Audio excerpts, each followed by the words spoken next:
성경 말씀은 히브리서 11장 28절에서 29절까지 말씀을 봉독을 하겠습니다.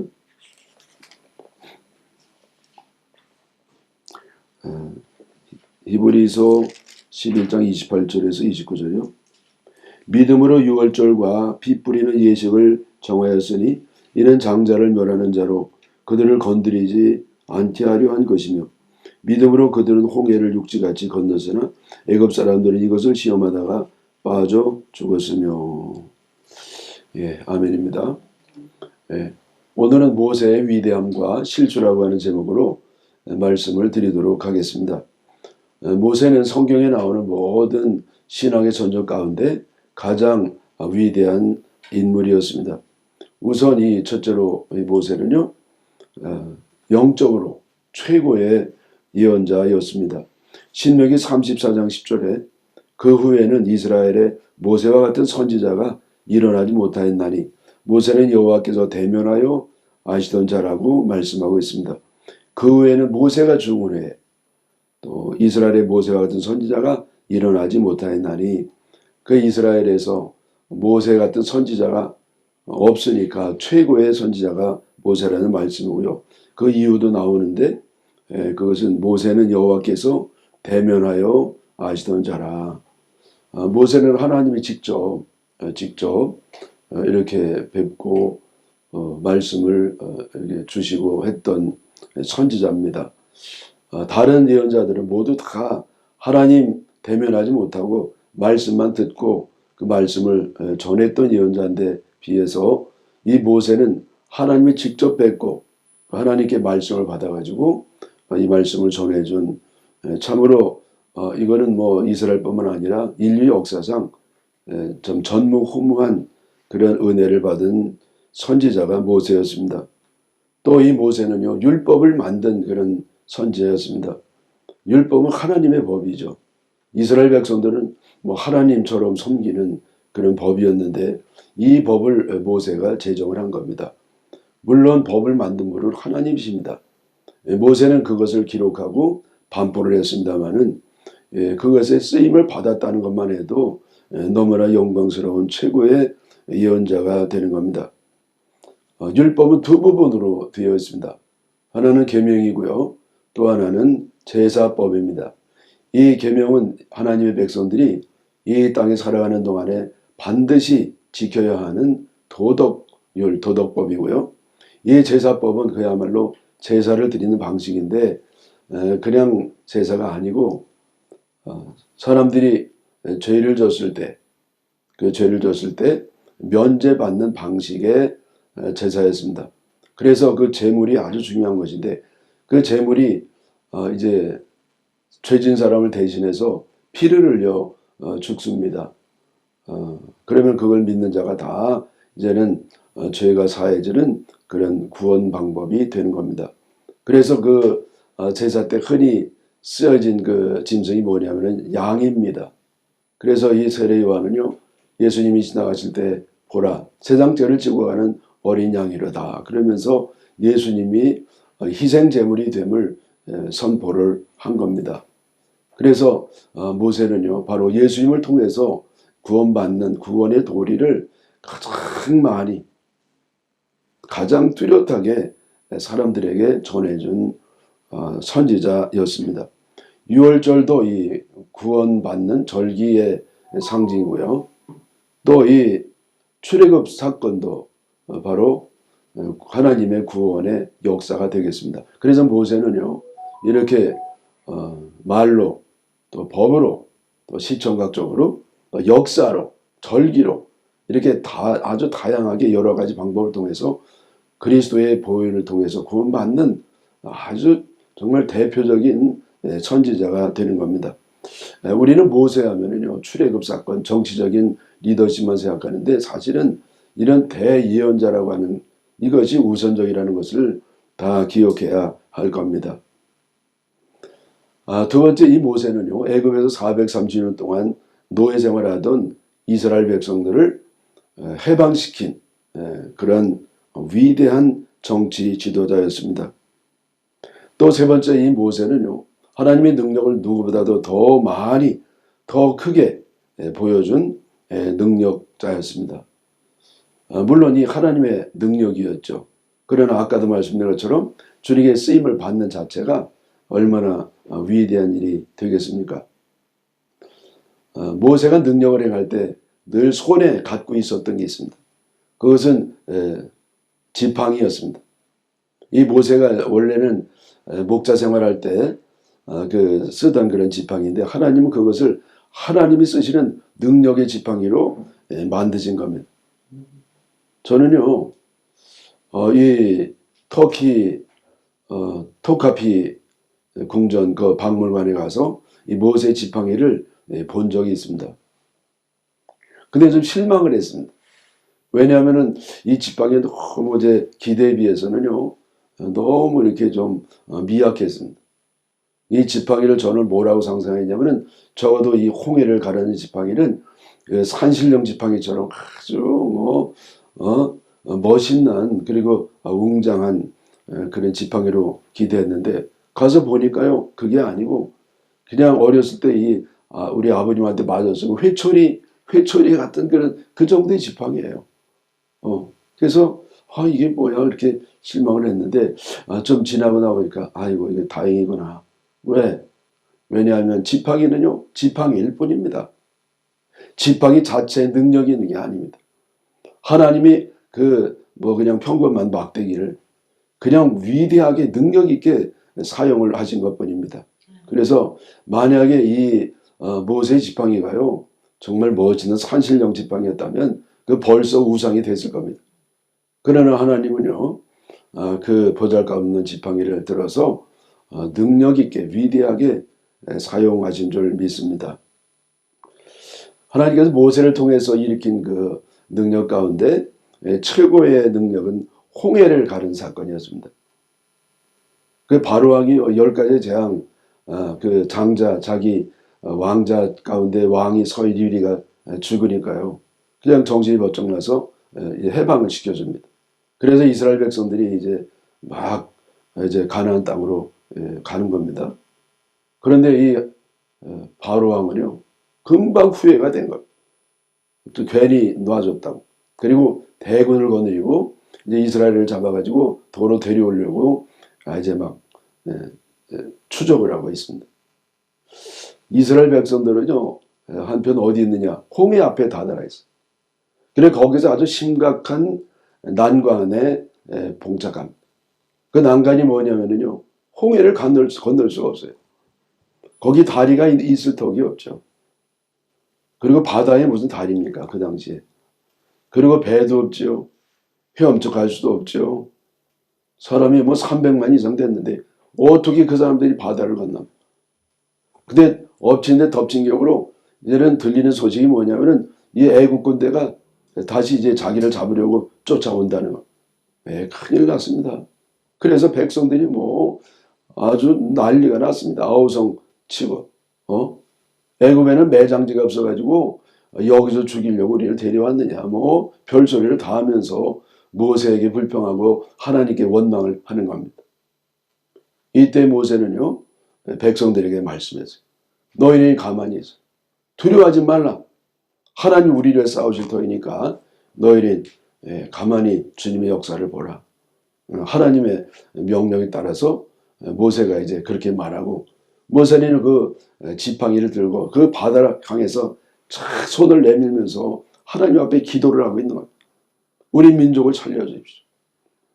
그랬더니 갑자기 바람이 불기 시작하는 이 동풍이 막 태풍처럼 강력한 바람이 싹 불더니 그 바다가요 쫙 갈라져가지고 양쪽이 벽이 되면서 넓은 길이 이렇게 저쪽 아라비아 사막 쪽으로 나는 겁니다. 그래서 백성들이 그 바다 땅 된 길을 통해서 홍해를 건너는 겁니다. 이 한편이 이 바로의 군대도 막 이제 쫓아가는 겁니다. 그리고 백성들이 다 이제 건너가고요. 이스라엘 백성, 이집 군대들이 그 바다 한가운데 있을 때 그냥 하나님이 이제는 바람을 걷어들여가지고요. 그냥 바다가 원상복귀 되면서 애국 군대들이 다 빠져 죽는 참으로 신나면서도 놀라운 기적의 현상이 되는 겁니다. 여러분 우리도 살다 보면은요 이렇게 진퇴양난 속수무책인 경우가 있습니다.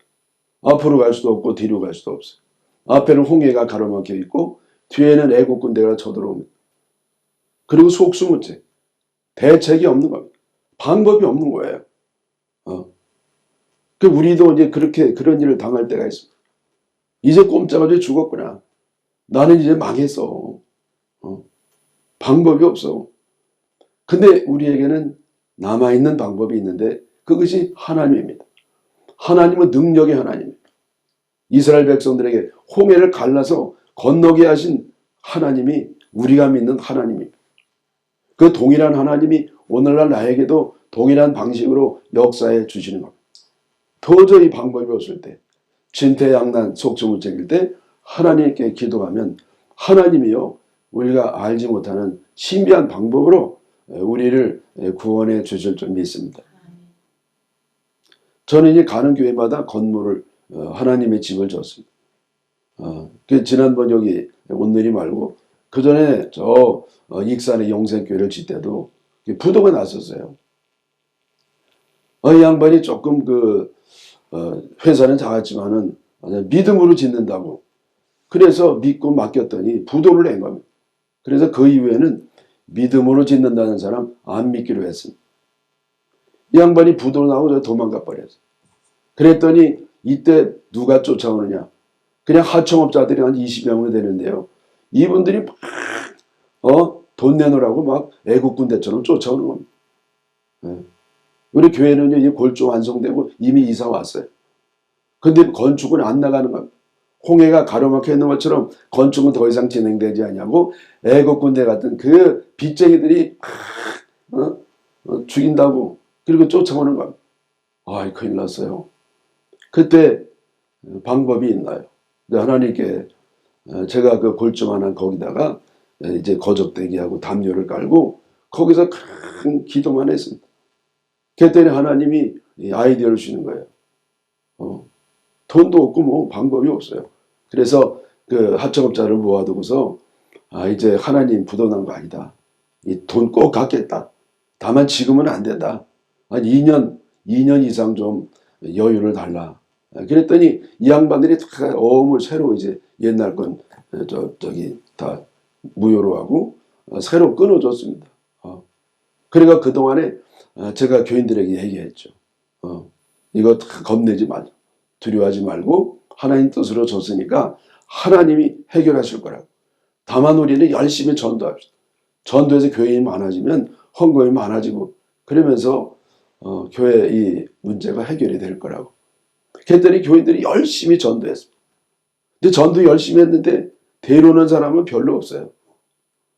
근데 희한한 건 뭐냐면은 하나님이 막 교인들을 보내주는 겁니다. 그때가 이제 막 입주 시기였어요. 신도시 한복판에 있었으니까 막 입주하는데 나 지나놓고 보니까 한 주에 평균 한 10가정씩 왔어요. 한 3, 40명씩 계속 2년 이상 온 겁니다. 그래서 급성장해가지고 이제는 그 건축비도 갚고 그 이후에는 땅도 더 사고 교육관도 짓고 그런 역사가 나타난 겁니다. 그래서 우리가 홍해를 가르는 사건은 저 지나간 옛날에 전설의 고향이 아니에요. 살아있는 하나님이 과거 이스라엘 백성이 역사하신 그런 실제적인 사건인데 오늘날 정말 도저히 속수무책 진퇴양난에 빠진 성도들에게도 같은 은혜와 능력을 베풀어 준 줄로 믿으시기를 바랍니다. 네 번째 모세는요. 성경에 나오는 그 누구보다도 훌륭한 인품을 갖고 있었습니다. 물론 그의 인품은 신앙에서 나오는 인품이었습니다. 모세는 늘 하나님과 동행하고 하나님과 대면하고 하나님의 말씀에 순종한 살았기 때문에 자기도 모르게 하나님을 닮아간 겁니다. 오늘날 우리 성도들도요. 예수님이고 거듭나서 하나님과 늘 동행하면 말씀과 기도로 하루에 1시간 기도, 1시간 말씀, 시간에 11조죠. 1시간 기도, 1시간 말씀. 그러면서 늘 주님과 동행하고 주님을 사랑하고 주님께 순종하고 이렇게 살면은요, 자기가 하나님과 이렇게 닮는지도 모르고 닮아요. 예? 닮지 않으려고 해도 닮습니다. 자연스럽게. 근데 어떤 사람은요, 이렇게 저에게 질문한 사람이 있었습니다. 새벽기도 40년 한 사람이 하나님 도무지 안 닮는다고. 40년 동안 새벽기도 했으면은 하나님을 닮아도 무지하게 닮아야 되는데, 대표적으로 닮아야 되는데 마귀를 닮았다고. 이건 뭐냐 말이야. 기도해도 소용없는 거 아니냐. 제가 그렇게 얘기했습니다. 그건 뭐냐면은 하나님과 상관없이 기도해서 그렇다. 하나님과 상관없이. 기도 시간에 앉아있다고 기도가 아니에요. 기도한다고 기도가 아니에요. 하나님이 원하시는 방식의 기도를 해야 되는 겁니다. 하나님 뜻에 따라 기도해야 되는 것이죠. 자기 뜻에 따라 자기 욕심에 따라 기도가 죄가 된다고 하는데 결국 기도가 뭐냐? 탐욕이에요. 그러니까 결국 하나님 닮지 않냐고 얼굴이 누래가지고 돈 따라가니까 돈 닮고 더러운 설사동생 닮아가지고 더러운 세상을 닮아가고 그러게 되는 겁니다. 그러나 정말 모세처럼 하나님과 동행하는 사람은 하나님을 닮아가는 줄 믿습니다. 그래서 이 모세가 갖고 있는 신앙의 인격이 뭐냐? 첫째는 시기를 하지 않았어요. 시기하지 않았어요.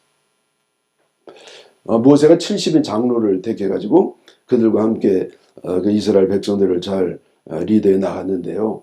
하나님은 그 장로들에게 성령을 부어주신 때가 있습니다. 그래서 막 예언을 하는 겁니다. 잠깐 그랬었죠.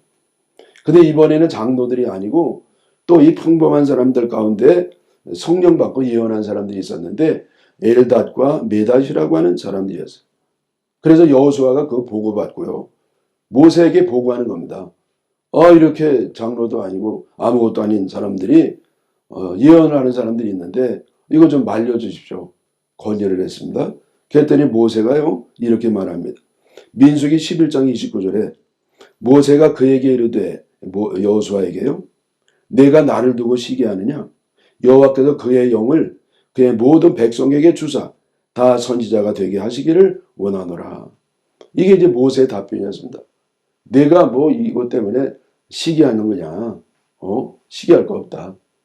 나는 뭐 장로들 영 받고 성령 받고 예언하는 거 그뿐만 아니라 모든 사람이 모든 하나님 백성이 다 성령 받고 예언하기를 원한다.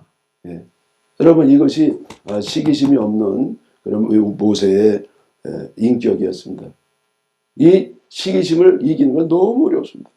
그러나 모세는 이렇게 시기심도 극복하는 훌륭한 신앙 인격의 소유자였습니다. 또 모세는요 아주 겸손한 신앙 인격을 가졌습니다. 여러분 잘 아는 것처럼 모세는요 마지막에 죽을 때 행방불명이 됐어요. 그 임종을 아무도 보지 않았습니다. 그리고 모세가 죽었을 때는요 이렇게 너무 늙어가지고 늙음의 그 자연스러운 과정을 겪고 임종 가운데서 이렇게 자연스럽게 죽은 게 아니라 아예 이렇게 기력이 쇠하지 아니할 때 아직 모든 게 이렇게 생생할 때에 행방불명이 돼가지고요 아무도 모세를 본 사람이 없습니다. 왜 이렇게 모세는 행방불명이 됐을까요? 성경에는 기록이 되지 않아서 알 수가 없지만은 제가 추측해 볼 때는요 모세는요 참 겸손한 사람이었어요. 만약에 자기가 이렇게 죽어가지고 시신이 있었다고 하면은요 그 시신을 가지고 거대한 어마어마한 그러한 장례식을 치렀을 겁니다. 그리고 모든 영광이 하나님께 가야 되는데 자기에게 영광이 올 것 같고 잘못되면 우상을 그 시신 가지고 우상 만들 것 같으니까 아예 그냥 하나님께만 관심을 갖도록 영광 돌리도록 사라진 것 같습니다. 여러분 이 모세가 우리들에게 주신 교훈 가운데 마지막 교훈이 뭐냐면은 사라지는 리더십을 가지라는 거예요. 오늘날 이 리더들 가운데 독재자 리더십을 가진 사람이 많습니다. 독재자는 뭐 하는 사람이죠? 사라져야 될 때 사라지지 않냐고요. 그냥 완전히 만욕을 부리는 겁니다. 힘 뻗쳐가지고. 힘 빠질 때 힘 빠지는 게 은혜입니다. 사라질 때 사라져 줘야 되는 겁니다. 오늘날 이 마지막에 이 훌륭한 리더들이요. 발휘해야 될 리더가 뭐냐? 사라지는 리더십이에요. 조용하게 모세처럼 겸손하게 사라지는 리더십. 그것이 이제 모세의 신앙이었습니다. 또 세 번째 모세는 어떤 사람이냐? 바로 온유한 사람이었어요. 온유한 사람. 민수기 12장 3절에 보면은요. 모세는 온유함이 지면의 모든 사람보다 더하더라 그랬어요. 그래서 이 하나님이요. 이 모세가 이것도 인정하신 겁니다. 이 말씀 어떤 배경에 나왔냐면요. 그 미리암하고 그 아론, 그 형님하고 누이가요. 이 배신하는 겁니다. 모세를. 그 배신은 멀리서 하는 게 아니죠. 늘 가까이서 해요. 왜 배신하느냐? 자기네들도 이 권력을 갖고 싶다는 겁니다. 모세만 뭐 말씀 들었냐? 우리도 들었지. 그때 하나님이 나타나셔 가지고요. 이제 이런 얘기를 하는 겁니다. 너희들 까불지 마. 모세가 지금 조금 실수한 것 가지고 얘기하는데 너희들 모세 건드리면 안 돼.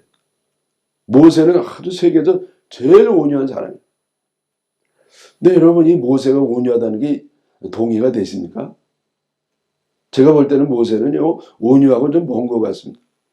왜냐하면 이 모세가 시내산에 올라가가지고 하나님께 십계명 돌판을 갖고 내려왔을 때 밑에서 막 우상 섬기고 우상 만들고 하니까 화가 나가지고 그냥 이 십계명판을 냅다 집어 던져버렸어요. 요즘으로 얘기하면은요 성경질 난다고 집에 중앙에 딱 놓은 성경을 그냥 냅다 던져버린 거예요. 그런 사람은 거의 없습니다. 뭐 가끔 있겠죠. 근데 모세가 그러면 돼요. 그게 어떻게 온유한 겁니까? 그래서 이 모세의 온유함은 뭐냐면은 얌전한 게 아니에요. 얌전하고 공손한 그게 아니라 그것은 뭐냐? 너그러움입니다. 포용력이에요. 포용력. 네. 모세는 어느 정도 포용력이 갖고 있느냐?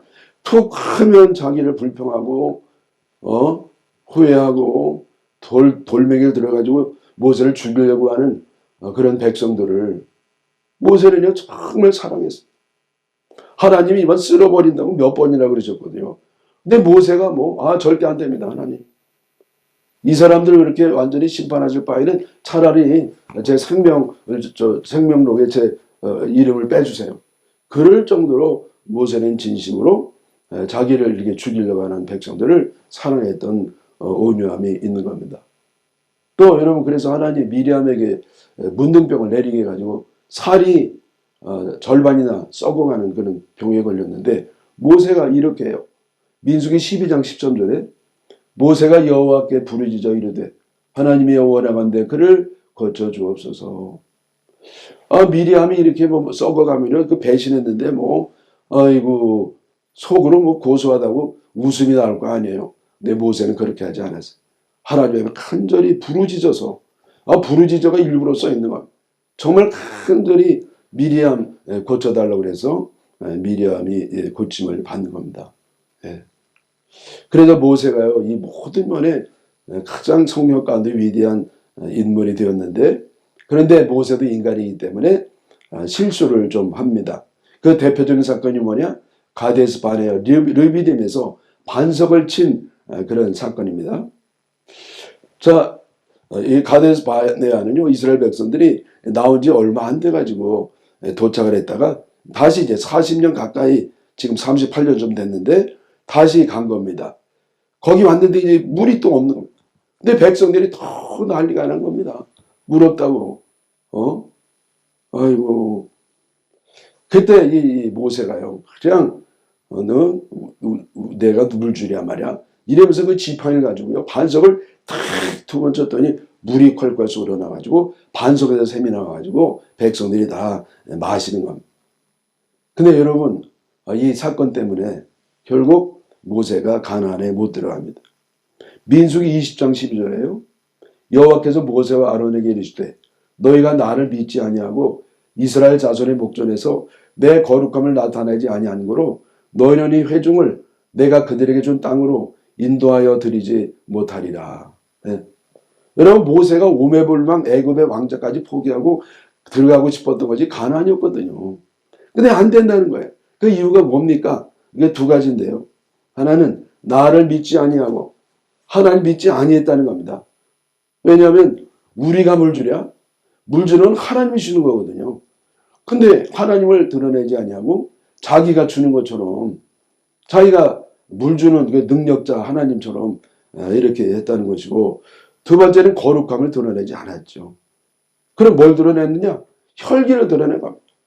하나님의 종은 하나님을 드러내야 되는데 하나님 거룩함이 아니라 자기의 못된 혈기를 드러내서 가지고 결국은 가나안에 들어가지를 못합니다.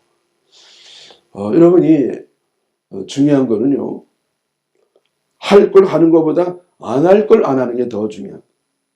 안 할 걸 하는 게 뭐냐? 죄라고 그래요. 우리는요, 그저 여기저기서 넘어지는 게 아니에요. 넘어지는 데서 또 넘어지는 거. 약점이라고 하죠. 그래서 인간의 약점 때문에 무너지는 겁니다. 사소한 구멍 하나가 댐을 무너뜨리는 것처럼 그렇습니다. 그러나 여러분, 우리는 실수하는 존재예요. 약점 없는 인간이 어디 있습니까? 그때 우리는 착한 척하면 안 돼. 그냥 자기 약한 모습 그대로 주님 앞에 나가야 됩니다. 그리고 또 회개하고 또 일어서고 또 믿음의 길을 가고, 그래서 승리하시기를 바랍니다. 잠언 24장 16절에 의인은 7번 넘어질지라도 다시 일어나려니와 악인은 재앙으로 말미암아 엎드러지느니라. 예, 그래서 우리는 7번 넘어져도 8번 일어나서 승리하시기를 축원합니다. 사랑이 많으신 아버지 하나님, 모세는 참으로 위대한 주님의 종인 줄로 믿습니다. 우리는 그와 같은 능력을 갖지는 못해도 모세와 같은 방향으로 나가게 하여 주시옵소서. 예수님의 이름으로 기도합나이다. 아멘.